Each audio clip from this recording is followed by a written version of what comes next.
Bienvenue à toi. Aujourd'hui, on va parler du nerf vague. C'est quoi le nerf vague et ça sert à quoi? En fait, on se rend compte, grâce à Stephen Porges, qui a développé la théorie du nerf polyvagal, que 80% des informations viennent de notre corps et remontent au cerveau. Nous, on croyait qu'il fallait gérer nos pensées, nos émotions pour se sentir mieux et pouvoir se mettre en sécurité pour oser sortir de sa zone de confort et faire un maximum de choses. Or, ce n'est pas le cas. On se rend compte ici que 80% des informations viennent de notre corps, de notre neuroception. Il a carrément inventé ce terme pour dire, comme si un peu il y avait des neurones dans tout notre corps qui nous envoyaient de l'information au cerveau. Et le cerveau, après lui, il va essayer l'information va passer d'une aire à l'autre du cerveau pour traiter l'information, la trier, savoir quoi en faire. Et nous, ce qu'on aime bien après, c'est donner du sens. On a besoin de donner du sens à l'information pour savoir comment agir, réagir. À la base, ce nerf vague, il avait deux fonctions. Soit on devait fuir pour survivre, soit on devait attaquer. Donc, quand on va sentir qu'on commence à sentir de l'insécurité, on va être prêt pour le combat ou la fuite. Et on se rend compte qu'on a un... C'est comme une autoroute neuronale qui se crée un peu un comportement prioritaire, enfin, qui va prendre, qu'on va choisir de plus en plus naturellement, de plus en plus facilement. Moi, par exemple, ça va être plutôt le mode dorsal où donc c'est plutôt la fuite, le repli, le figement. Voilà, j'ai la procrastination. Voilà, quand je me sens en insécurité, j'observe que je suis bloquée, je ne peux rien faire. Voilà. Par exemple, quelqu'un m'a dit quelque chose, j'ai pas pu répondre sur le moment, et c'est 2 heures après que j'ai la réponse. Ou il aurait fallu faire quelque chose ou dire quelque chose, et ben non, moi j'étais figée. Et, voilà, ça c'est le mode dorsal, le figement. Et donc, tout ça, c'est relié au système nerveux autonome. Donc, c'est inconscient. Ça, c'est géré par... C'est automatique. Système nerveux autonome. Tout ça, c'est inconscient.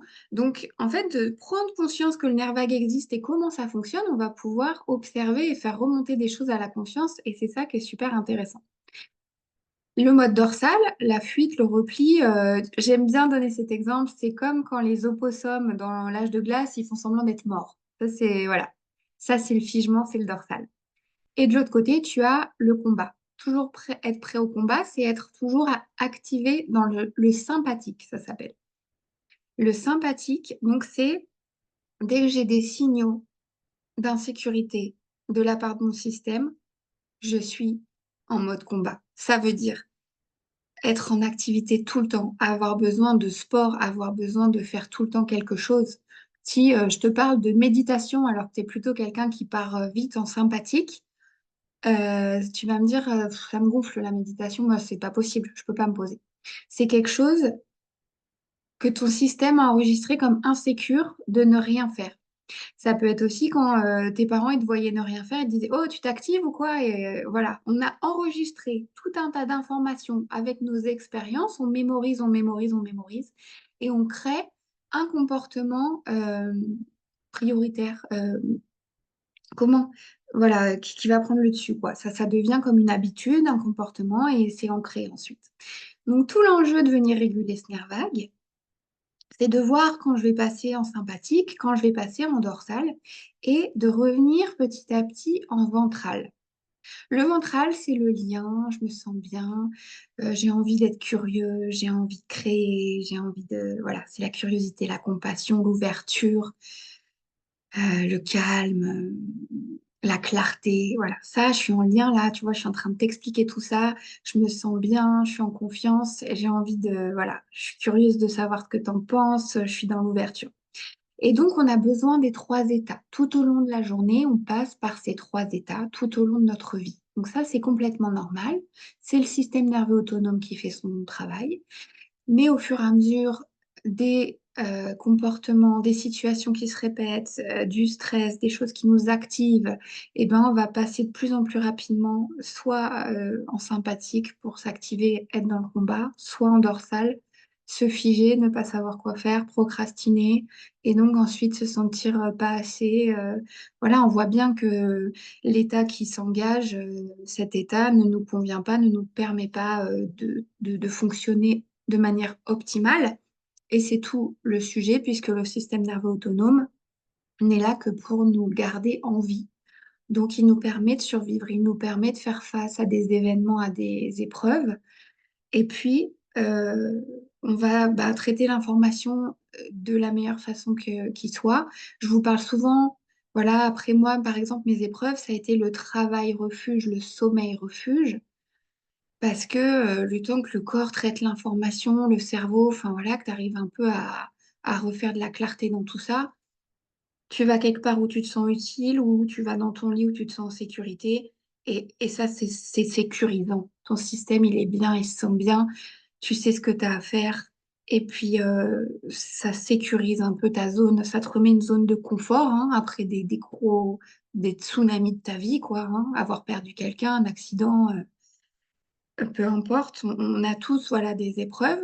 Et donc, c'est de savoir et de venir observer comment ton système réagit, comment tu fonctionnes, comment... Voilà, c'est super intéressant. Et puis on peut, voilà, je parle avec des gens, par exemple, moi j'étais dans le sport, j'étais maître nageur. Les gens qui sont beaucoup, beaucoup dans le sport, ils ont parfois envie de se reposer aussi. Ils se disent, mais dès que je fais pas mon sport, je me sens pas bien, etc. Il va falloir, voilà, venir amener de la régulation, savoir comment ça fonctionne pour retrouver un état d'être qui soit plus optimal, qui nous corresponde et qui soit plus harmonieux, équilibré. Voilà. On va apprendre à passer d'un état à l'autre et à se sentir en sécurité pour réouvrir son champ voilà, de curiosité, d'expérience. Et puis, on a souvent du mal quand on vieillit, quand on a enregistré des expériences et qu'on ne met pas notre système à jour, hein, tout comme dans le développement personnel, on ne mettrait pas nos croyances à jour. Eh bien, on va réduire notre zone de confort, notre champ des possibles. Et puis, ça peut créer de la souffrance. Et voilà. Et quand on se rend compte de tout ça, c'est intéressant d'aller voir ce que peut t'apprendre ton nerf vague, comment ça fonctionne, et puis apprendre à le réguler et à venir lui apporter de l'amour, de la compassion. C'est tout l'objet de mon travail, c'est pareil avec le développement personnel. Donc, il y a aussi voilà, cet outil dans les programmes que je propose pour vous accompagner pour toujours plus de joie et retrouver du sens.